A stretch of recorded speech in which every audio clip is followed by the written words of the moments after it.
സ്വാധീനവും അധികാരവുമുള്ളവന് ഈ നാട്ടിൽ എന്തുമാവാം. മേലാളന്മാർ ശിക്ഷ കിട്ടി ജയിലിൽ കിടന്നിട്ടുള്ളത് കേരളത്തിൽ അത്യപൂർവം. കുറ്റകൃത്യത്തിൻ്റെ തീവ്രതയല്ല, അത് ചെയ്യുന്നവൻ ആരാണ് എന്നുള്ളതാണ് വിഷയം. അധികാരമുള്ളവന് പ്രത്യേക നിയമ പരിരക്ഷയുള്ള നാടാണ് നമ്മുടേത്.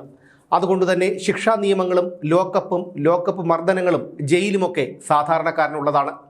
ചില കുറ്റകൃത്യങ്ങൾക്ക് കാരണക്കാരായവർ അധികാരത്തിൻ്റെ പിൻബലത്തിൽ നമ്മുടെ മൂക്കിൻ തുമ്പിലൂടെ യാതൊരു മനസാക്ഷിക്കുത്തുമില്ലാതെ വിലസുമ്പോൾ നിയമത്തോടുള്ള വിശ്വാസം നഷ്ടപ്പെടും.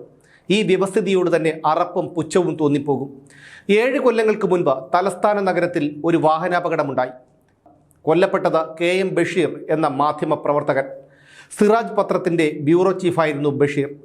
കൊലപ്പെടുത്തിയത് ഇപ്പോഴും അധികാര സ്ഥാനത്തിരിക്കുന്ന ശ്രീറാം വെങ്കട്ടരാമൻ IAS. 7 വർഷങ്ങൾക്കിപ്പുറവും ബഷീറിൻ്റെ ആത്മാവിന് നീതി കിട്ടിയിട്ടില്ല.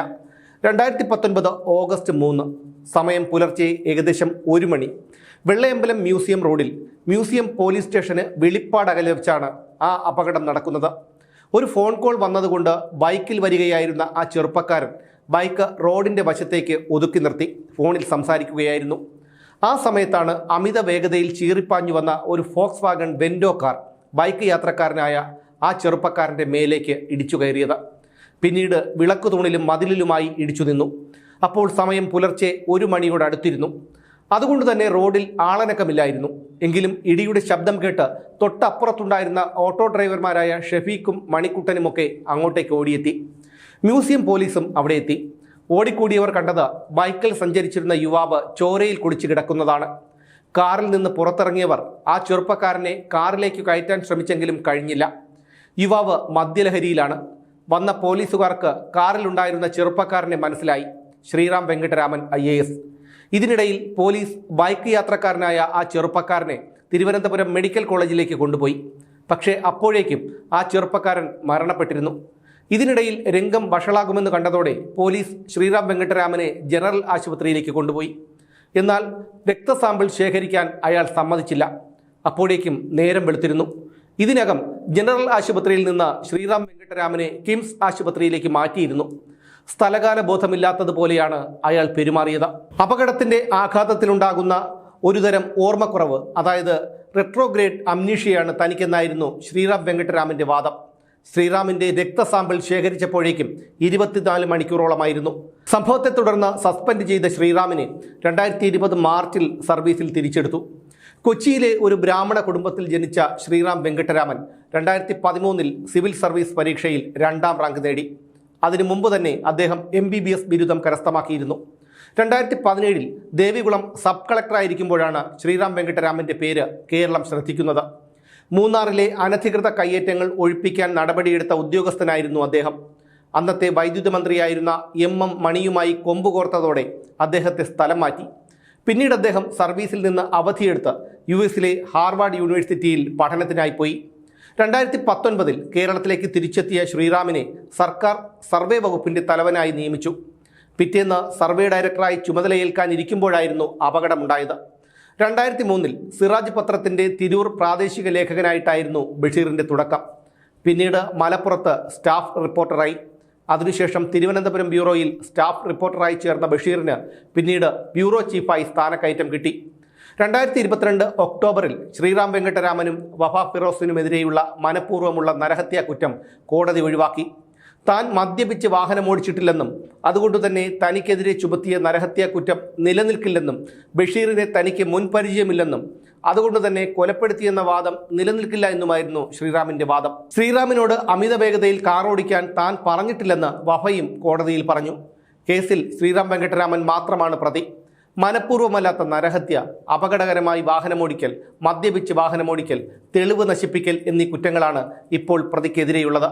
അത് വെറുമൊരു വാഹനാപകടം മാത്രമായി പ്രതികൾ നൽകിയ വിടുതൽ ഹർജിയുടെ അടിസ്ഥാനത്തിലായിരുന്നു കോടതിയുടെ ഈ ഉത്തരവ്. തങ്ങൾക്കെതിരെ 304 വകുപ്പ് നിലനിൽക്കില്ലെന്നുള്ള പ്രതികളുടെ വാദം കോടതി അംഗീകരിച്ചു. പകരം 304A, അതായത് മനഃപൂർവ്വമല്ലാത്ത നരഹത്യാ കുറ്റം മാത്രം നിലനിൽക്കും. 10 വർഷം വരെ തടവ് ശിക്ഷ കിട്ടാവുന്ന കുറ്റത്തിൽ നിന്ന് അങ്ങനെ പ്രതികൾ രക്ഷപ്പെട്ടു. എന്നാൽ സംഭവത്തിന് ശേഷം മദ്യപിച്ചോ എന്ന് കണ്ടെത്താൻ രക്തസാമ്പിൾ എടുക്കുന്നത് മനഃപൂർവ്വം തടസ്സപ്പെടുത്തിയ ശ്രീറാം വെങ്കട്ടരാമൻ്റെ പ്രവൃത്തി തെളിവ് നശിപ്പിക്കലിൻ്റെ ഭാഗമായിരുന്നു എന്ന പ്രോസിക്യൂഷന്റെ വാദം അംഗീകരിക്കാതെയാണ് പ്രതികൾ ജുഡീഷ്യൽ മജിസ്ട്രേറ്റ് കോടതിയിൽ വിചാരണ നേരിടണമെന്നുള്ള പരാമർശത്തോടെ തിരുവനന്തപുരം 1ാം അഡീഷണൽ ജില്ലാ സെഷൻസ് കോടതി ജഡ്ജി കെ സനൽകുമാർ കേസ് കീഴ്ക്കോടതിയുടെ പരിഗണനയ്ക്ക് വിട്ടത്. മോട്ടോർ വാഹന നിയമത്തിലെ 185 വകുപ്പ് അനുസരിച്ച് മദ്യപിച്ച് വാഹനമോടിക്കൽ കുറ്റം നിലനിൽക്കണമെങ്കിൽ 100 മില്ലി ലിറ്റർ രക്തത്തിൽ 30 മില്ലിഗ്രാം ആൽക്കഹോളിന്റെ അംശമുണ്ടായിരിക്കണം.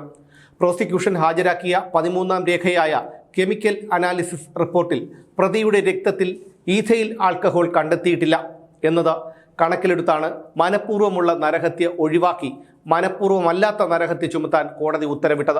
അപകടം നടന്നതിനു ശേഷം രക്തസാമ്പിൾ എടുക്കുന്നത് ശ്രീറാം വെങ്കിട്ടരാമൻ വൈകിപ്പിച്ചെന്നും ഡോക്ടർ കൂടിയായ പ്രതി ബോധപൂർവം തെളിവ് നശിപ്പിക്കാനാണ് ഇത് ചെയ്തതെന്നും പ്രോസിക്യൂഷൻ വാദിച്ചെങ്കിലും ഫലമുണ്ടായില്ല. പ്രതികളുടേത് അറിഞ്ഞുകൊണ്ടുള്ള ക്രൂരതയാണെന്നും അമിത വേഗതയാണ് അപകടത്തിന്റെ കാരണമെന്നുമാണ് public prosecutor Vembayam A Hakeem വാദിച്ചത്. അപകടം നടന്ന കവടിയാർ മ്യൂസിയം റോഡിലെ CCTV ദൃശ്യങ്ങൾ നൽകണമെന്നാവശ്യപ്പെട്ട് 1ാം പ്രതി ശ്രീറാം വെങ്കിട്ടരാമൻ ഹർജി നൽകിയതു കാരണം കോടതി നടപടികൾ വിചാരണ കോടതിക്ക് കൈമാറാൻ കഴിയാതെ 1 വർഷം നീണ്ടുപോയി. കേസിൽ സമഗ്രമായ അന്വേഷണം നടത്തണമെന്നാവശ്യപ്പെട്ട് ബഷീറിന്റെ മാതാവ് മുഖ്യമന്ത്രിക്കും DGPക്കും പരാതി നൽകിയെങ്കിലും യാതൊരു നടപടിയും ഉണ്ടായില്ല. സംഭവമുണ്ടായതു മുതൽ IAS IPS ലോബിയുടെ ഇടപെടലുണ്ടായിരുന്നു. ആ ഇടപെടൽ ഫലം കണ്ടെന്നാണ് തിരുവനന്തപുരം അഡീഷണൽ സെഷൻസ് കോടതി വിധി തെളിയിച്ചത്. KM ബഷീറിന് നീതി കിട്ടുമെന്ന് അന്നത്തെ സർക്കാരും മുഖ്യമന്ത്രിയും രാഷ്ട്രീയ പാർട്ടികളും നൽകിയ ഉറപ്പ് പാഴ്വാക്കായി. ശ്രീറാം വെങ്കിട്ടരാമൻ മദ്യപിച്ച് വാഹനമോടിച്ചാണ് അപകടമുണ്ടാക്കിയതെന്ന് തെളിയിക്കുന്നതിൽ പ്രോസിക്യൂഷനും അന്വേഷണ ഉദ്യോഗസ്ഥരും പരാജയപ്പെട്ടു. കവടിയാർ IAS ക്ലബിൽ നിന്ന് മദ്യപിച്ച ശ്രീറാം വെങ്കിട്ടരാമൻ സുഹൃത്തായ വഫ ഫിറോസിനോടൊപ്പം അമിത വേഗത്തിൽ കാർ ഓടിച്ചു വരുമ്പോഴാണ് മ്യൂസിയം പോലീസ് സ്റ്റേഷന്റെ വെളിപ്പാടകലെ വെച്ച് അപകടമുണ്ടായത്. സംഭവത്തിന് ദൃക്സാക്ഷികളും ഉണ്ടായിരുന്നു. പക്ഷേ ശ്രീറാം മദ്യപിച്ചിരുന്നു എന്ന് പരിശോധിക്കാതെ മ്യൂസിയം പോലീസാണ് കള്ളക്കളി ആദ്യം തുടങ്ങിവെച്ചത്. ആ കള്ളക്കളി പിന്നീടും തുടർന്നു. വാഹനമോടിച്ചത് വഫ ഫിറോസ് ആണെന്ന് വരുത്തി തീർക്കാനുള്ള ശ്രമവും നടത്തി. സംഭവം കഴിഞ്ഞ് 10 മണിക്കൂറുകൾ കഴിഞ്ഞാണ് ശ്രീറാമിനെ വൈദ്യപരിശോധനയ്ക്ക് വിധേയനാക്കിയത്. അപ്പോഴേക്കും സമയം വൈകിപ്പോയിരുന്നു. ശ്രീറാം മദ്യപിച്ചിരുന്നു എന്ന് തെളിയിക്കാനായില്ല. വാഹനത്തിന്റെ വേഗത ഉൾപ്പെടെയുള്ള വിവരങ്ങൾ ശാസ്ത്രീയമായ അന്വേഷണത്തിൽ കണ്ടെത്തിയെന്ന് ക്രൈംബ്രാഞ്ച് വ്യക്തമാക്കിയിരുന്നു. പക്ഷേ കോടതിയിൽ അക്കാര്യം തെളിയിക്കാൻ കഴിഞ്ഞില്ല. കേസിന്റെ അന്വേഷണം ശരിയായ രീതിയിലല്ല നടക്കുന്നതെന്നും കേസ് CBIക്ക് കൈമാറണം എന്നും ആവശ്യപ്പെട്ടുകൊണ്ട് 2022 ഓഗസ്റ്റിൽ ബഷീറിന്റെ സഹോദരൻ ഹൈക്കോടതിയിലെത്തി. 1ാം പ്രതിയായ ശ്രീറാം വെങ്കിട്ടരാമനും 2ാം പ്രതിയായ വഫ ഫിറോസും തമ്മിലുള്ള വഴിവിട്ട ബന്ധത്തെക്കുറിച്ചുള്ള തെളിവുകൾ ബഷീറിന്റെ കയ്യിൽ ഉണ്ടായിരുന്നെന്നും അത് കൈക്കലാക്കാൻ മനഃപൂർവ്വം കാറിടിപ്പിച്ച് കൊലപ്പെടുത്തുകയായിരുന്നു എന്നും ഹർജിയിൽ അദ്ദേഹം ആരോപിച്ചിരുന്നു. ഡ്യൂട്ടി കഴിഞ്ഞ് ബൈക്കിൽ താമസ സ്ഥലത്തേക്ക് വരികയായിരുന്ന ബഷീർ ശ്രീറാമിനെയും വഫയെയും സംശയകരമായ സാഹചര്യത്തിൽ കാണുകയും ഈ ദൃശ്യങ്ങൾ ഫോണിൽ പകർത്തുകയും ചെയ്തു. ബഷീർ ഫോണിൽ ദൃശ്യങ്ങൾ ചിത്രീകരിക്കുന്നത് കണ്ട പ്രതികൾ ദൃശ്യങ്ങൾ പകർത്തിയ ഫോൺ കൈക്കലാക്കാനാണ് കാറിടിപ്പിച്ചത്. ഇങ്ങനെയും ബഷീറിന്റെ സഹോദരൻ ഹൈക്കോടതിയിൽ നൽകിയ ഹർജിയിൽ ആരോപിച്ചിരുന്നു. വിചാരണ നീട്ടിക്കൊണ്ടുപോകാൻ നിയമം അറിയാവുന്ന ശ്രീറാം വെങ്കിട്ടരാമൻ നന്നായി ശ്രമിച്ചു. പലതവണ കോടതിയിൽ ഹാജരായില്ല. കോടതിയിൽ ഹാജരാകാതെ തനിക്കെതിരായ കുറ്റം ചുമത്തൽ സംബന്ധിച്ച് വാദം ബോധിപ്പിക്കാൻ 2024 വീണ്ടും കോടതിയെ സമീപിച്ചു. 3ാമത്തെ തവണയായിരുന്നു ശ്രീറാമിൻ്റെ ആ തന്ത്രം. തന്നെ കേസിൽ കുറ്റവിമുക്തനാക്കണം എന്നാവശ്യപ്പെട്ടുകൊണ്ട് ശ്രീറാം വെങ്കിട്ടരാമൻ സുപ്രീം കോടതിയെ സമീപിച്ചു. തിരിച്ചടിയായിരുന്നു അവിടെ നിന്ന് കിട്ടിയത്. 2023 ഓഗസ്റ്റ് 25-ന് ശ്രീറാം വെങ്കിട്ടരാമൻ കേസിൽ വിചാരണ നേരിടണമെന്ന സുപ്രീം കോടതി ഉത്തരവിട്ടു. നരഹത്യാ കുറ്റം നിലനിൽക്കുമോ എന്നുള്ള കാര്യം വിചാരണയിലാണ് വ്യക്തമാകേണ്ടത് എന്നാണ് സുപ്രീം കോടതി ചൂണ്ടിക്കാട്ടിയത്. 2024 ഓഗസ്റ്റിൽ കുറ്റപത്രം വായിച്ചു കേട്ടതിനു ശേഷം ശ്രീറാം വെങ്കിട്ടരാമൻ കോടതിയിൽ കുറ്റം നിഷേധിച്ചു. കേസ് പരിഗണിച്ച ദിവസങ്ങളിൽ തുടർച്ചയായി പ്രതി ഹാജരാകാത്തതിനെ കോടതി വിമർശിച്ചിരുന്നു. ശ്രീറാം വെങ്കിട്ടരാമനെതിരെയുള്ള നരഹത്യാ കുറ്റം തിരുവനന്തപുരം 1ാം അഡീഷണൽ സെഷൻസ് കോടതി റദ്ദാക്കി. ഇതിനെതിരെ സംസ്ഥാന സർക്കാർ ഹൈക്കോടതിയിൽ റിവിഷൻ ഹർജി നൽകി. ഇതിനെതിരെ ശ്രീറാം സുപ്രീം കോടതിയിലെത്തിയെങ്കിലും തള്ളുകയാണുണ്ടായത്. വഫ ഫിറോസിനെതിരെയുള്ള കുറ്റം ഹൈക്കോടതി റദ്ദാക്കുകയും ചെയ്തു. ശ്രീറാം വെങ്കിട്ടരാമനെ പിണറായി സർക്കാർ ജില്ലാ കളക്ടർ തസ്തികയിൽ നിയമിച്ചു. പക്ഷേ കടുത്ത പ്രതിഷേധമുണ്ടായതോടെ ആ തീരുമാനം സർക്കാരിന് പിൻവലിക്കേണ്ടി വന്നു. നിലവിൽ കൃഷി വകുപ്പ് ഡയറക്ടറാണ് ശ്രീറാം. 6 വർഷത്തിനു ശേഷം കഴിഞ്ഞയാഴ്ച ഈ കേസിന്റെ വിചാരണ തിരുവനന്തപുരം അഡീഷണൽ സെഷൻസ് കോടതിയിൽ ആരംഭിച്ചു. 1ാം സാക്ഷി സൈഫുദ്ദീൻ ഹാജിയെ വിസ്തരിച്ചു. അപകടം നടക്കുന്ന സമയത്ത് കാർ ഓടിച്ചിരുന്നത് ശ്രീറാം വെങ്കിട്ടരാമനായിരുന്നു എന്നും ആ സമയം സുഹൃത്തായ വഫ ഫിറോസും കാറിലുണ്ടായിരുന്നതായും അപകട സ്ഥലത്തുണ്ടായിരുന്നവർ തന്നോട് പറഞ്ഞതായി സൈഫുദ്ദീൻ ഹാജി കോടതിയിൽ പറഞ്ഞു. ശ്രീറാം വെങ്കിട്ടരാമന്റെ അഭിഭാഷകൻ B രാമൻപിള്ളയാണ്. അദ്ദേഹത്തിൻ്റെ ആരോഗ്യ പ്രശ്നങ്ങൾ കാരണം കോടതി മാറ്റണമെന്നാവശ്യപ്പെട്ട് കോടതിയെ സമീപിക്കുകയും കോടതി അനുകൂല ഉത്തരവിടുകയും ചെയ്തു. വിചാരണ കോടതി മാറ്റിയ ഉത്തരവ് റദ്ദാക്കണം എന്നാവശ്യപ്പെട്ടുകൊണ്ട് ബഷീറിൻ്റെ ഭാര്യ ജസീല കഴിഞ്ഞ ദിവസം കോടതിയെ സമീപിച്ചു. ഈ ഹർജിയിൽ ഹൈക്കോടതി സർക്കാരിൻ്റെ വിശദീകരണം തേടിയിട്ടുണ്ട്. വിചാരണ നടക്കേണ്ട തിരുവനന്തപുരം അഡീഷണൽ സെഷൻസ് കോടതി 1 നിന്ന് 4-ാം അഡീഷണൽ സെഷൻസ് കോടതിയിലേക്ക് മാറ്റിയത് പ്രതിഭാഗം അഭിഭാഷകന്റെ ആവശ്യപ്രകാരമാണെന്നും 4-ാം സെഷൻസ് കോടതിയിൽ വിചാരണ നീതിപൂർവമാകില്ലെന്നും ജസീല ഹർജിയിൽ ആരോപിച്ചിട്ടുണ്ട്. ഇപ്പോഴുള്ള പ്രോസിക്യൂട്ടർക്ക് കേസ് നടത്തിപ്പിൽ പരിചയമില്ലെന്നും സ്പെഷ്യൽ പ്രോസിക്യൂട്ടറെ നിയമിക്കാൻ സർക്കാരിന് നിർദ്ദേശം നൽകണമെന്നും ജസീല ഹർജിയിൽ ആവശ്യപ്പെട്ടിട്ടുണ്ട്. ഇതിനിടെ കേസിലെ നിർണായക ദൃക്സാക്ഷിയും 6-ാം സാക്ഷിയുമായ ഓട്ടോ ഡ്രൈവർ റഫീഖ് വിചാരണയ്ക്കിടെ മൊഴി മാറ്റി.